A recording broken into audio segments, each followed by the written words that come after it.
कृष्णा। राधे कृष्णा। तो हम श्रीमद् भगवत गीता के 17वें अध्याय का महत्व पढ़ने जा रहे हैं। तो आइए पढ़ते हैं। इसमें महादेव जी कहते हैं, हे पार्वती, 16वें अध्याय का महत्व बताया गया है। अब मैं 17वें अध्याय का महत्व अनंत महिमा स्मरण करके राजा और खड़क बाहु के पुत्र का दुशासन नामक एक नौकर था। वह बड़ी खोटी बुद्धि का मनुष्य था।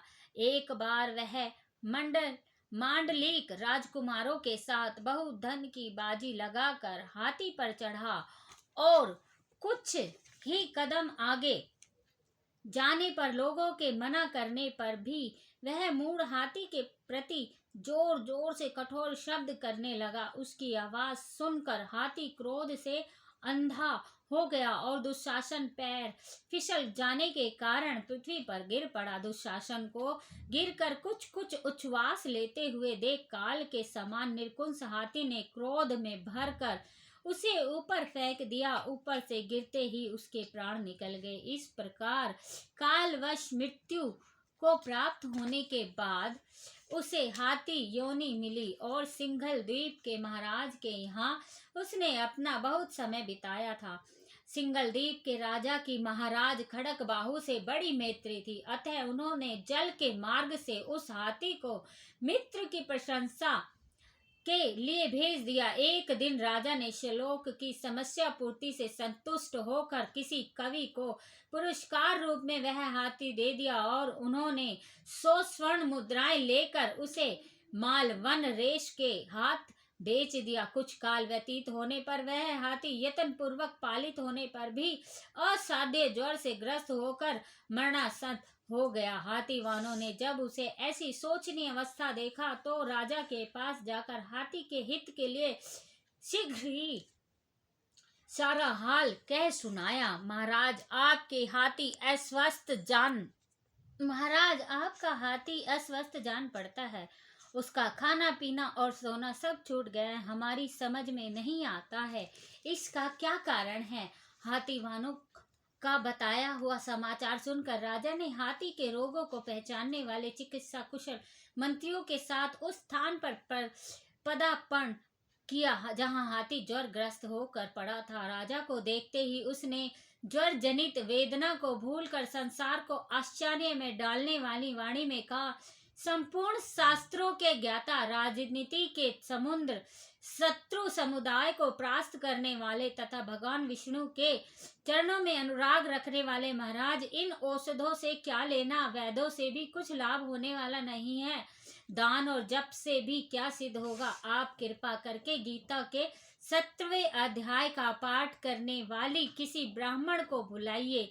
हाथी के कथा अनुसार राजन ने सब कुछ वैसा ही किया। तदंतर गीता पाठ करने वाले ब्राह्मण ने जब उत्तम जल को अभिमंत्रित करके उसके ऊपर डाला तब दुशासन गज योनि का परित्याग करके मुक्त हो गया। राजा ने दुशासन को दिव्य विमान पर आरूढ़ एवं इंद्र के समान तेजस्वी देखकर पूछा, तुम्हारी पूर्व जन्म में क्या जाति थी, क्या स्वरूप था, कैसे आचरण थे और किस कर्म से तुम यहाँ हाथी होकर आए थे।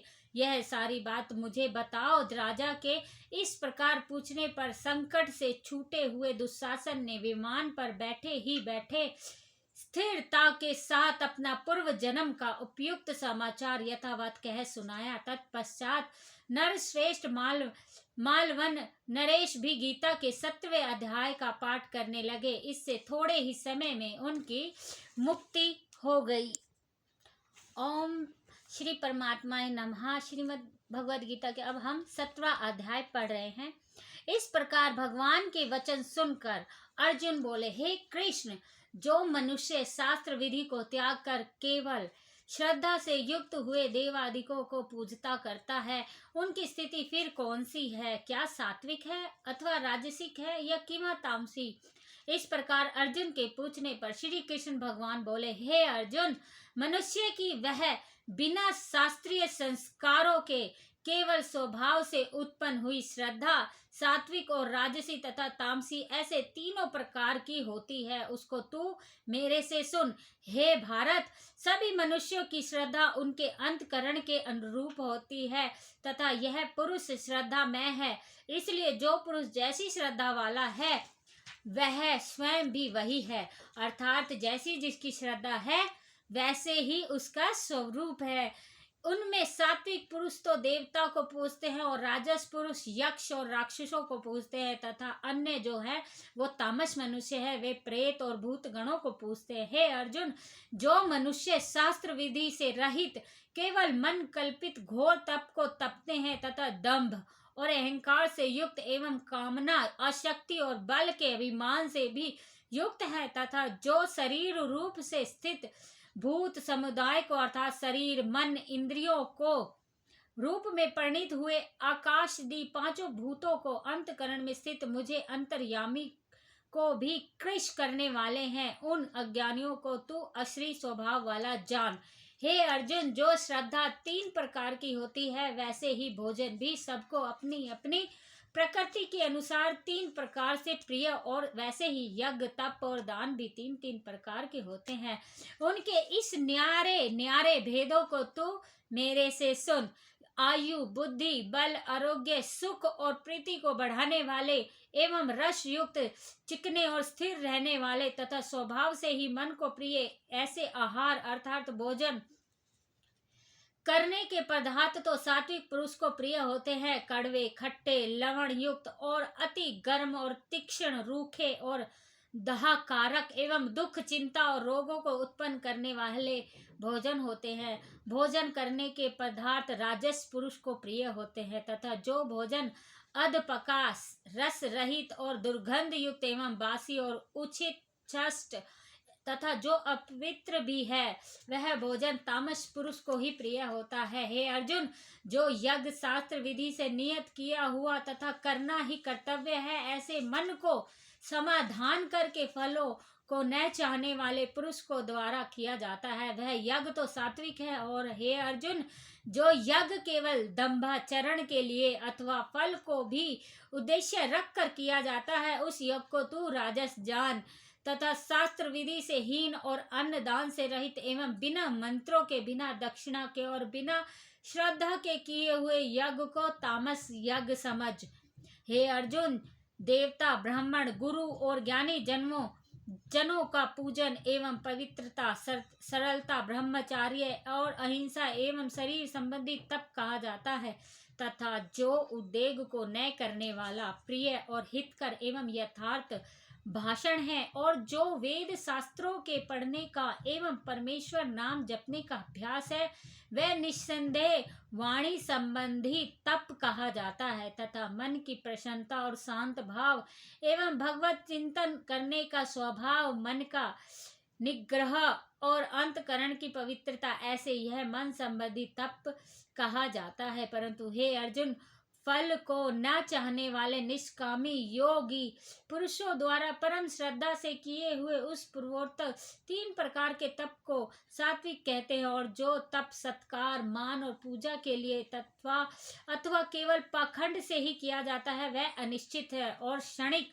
फल वाला तप यहाँ राजस कहा गया है। जो तप मूर्ता पूर्वक हठ से मन से वाणी से और शरीर की पीड़ा के सहित अथवा दूसरों के अनिष्ट करने के लिए की जाता हो वह तामस कहा गया है। और हे अर्जुन, दान देना ही कर्तव्य है ऐसे भाव से जो दान देश काल और पात्रों को प्राप्त होने पर प्रत्युपकार न करने वाले के लिए दिया जाता है वह दान तो सात्विक कहा गया है। और जो दान के कुशल पूर्वक तथा प्रत्युपकार प्रयोजन से अर्थात बदले में अपना सांसारिक कार्य सिद्ध करने की आशा से अथवा फल के उद्देश्य से रखकर फिर दिया जाता है वह दान राजस कहा गया है। और जो दान बिना सत्कार किए अथवा तिरस्कार पूर्वक अयोग्य देश काल में कुत्रों के लिए अर्थात मद माशादी अभिलक्ष्य वस्तुओं के खाने वालों एवं चोरी जारी आदि नीच कर्म करने के लिए दिया जाता है वह दान तामस है कहा गया। हे अर्जुन, ओम तत् सत ऐसे यह तीन प्रकार का सच्चिदानंद घन ब्रह्म का नाम कहा है। उसी से सृष्टि के आदि काल में ब्राह्मण और वेद तथा यज्ञ आदि रचे गए हैं। इसीलिए वेदों को कथन करने वाले श्रेष्ठ पुरुषों की शास्त्र विधि से नियत की हुई यज्ञ दान और तप रूप क्रियाएं सदा ओम ओम ऐसे इस परमात्मा के नाम को उच्चारण करके ही आरंभ होती है। तत् अर्थात तत् नाम से कहे जाने वाले परमात्मा का ही यह सब है। ऐसे इस भाव से फल को न चाहकर नाना प्रकार की यज्ञ तप रूप क्रियाएं तथा दान रूप क्रियाएं कल्याणकारी इच्छा वाले पुरुषों द्वारा ही की जाती है। सत्य ऐसे यह परमात्मा का नाम सत्य भाव में और श्रेष्ठ भाव में प्रयोग किया जाता है तथा हे पार्थ उत्तम कर्म में भी सत्य शब्द प्रयोग किया जाता है तथा यज्ञ तप और दान में जो स्थित है वह भी सत्य है ऐसे कही जाती है और उस परमात्मा के अर्थ किया हुआ कर्म निश्चय पूर्वक सत्य है ऐसे कहा जाता है। हे अर्जुन, बिना श्रद्धा के होमा हुआ हवन तथा दिया हुआ दान एवं तपा हुआ तप और जो कुछ भी किया हुआ कर्म है वह समस्त असत्य ऐसे कहा जाता है। इसलिए वह न तो इस लोक में लाभदायक है और न मरने के पीछे ही लाभदायक है। इसलिए मनुष्य को चाहिए कि सच्चिदानंद घन परमात्मा के नाम का निरंतर चिंतन करता हुआ निष्काम भाव निस्वार्थ भाव से केवल परमेश्वर के लिए ही केवल और केवल ही ईश्वर के लिए ही शास्त्र विधि से नियत किए हुए कर्मों को परम श्रद्धा और उत्साह के साथ आचरण करे। उस पे चले, परमात्मा का नाम दे, श्री हरि का नाम दे, जो उसके हैं उसके धर्म में है उनका नाम ले श्रद्धा भाव प्रेम से, तो वो सात्विक वो सत्य है, वो ओम तत् सत्य है। इति श्रीमद् भगवत गीता रूप उपनिषद एवं ब्रह्म विधा तथा योग शास्त्रिक विषय श्री कृष्ण अर्जुन के संवाद में श्रद्धा त्रय विभाग योग नामक 17वां अध्याय समाप्ति। जय श्री राधे कृष्णा।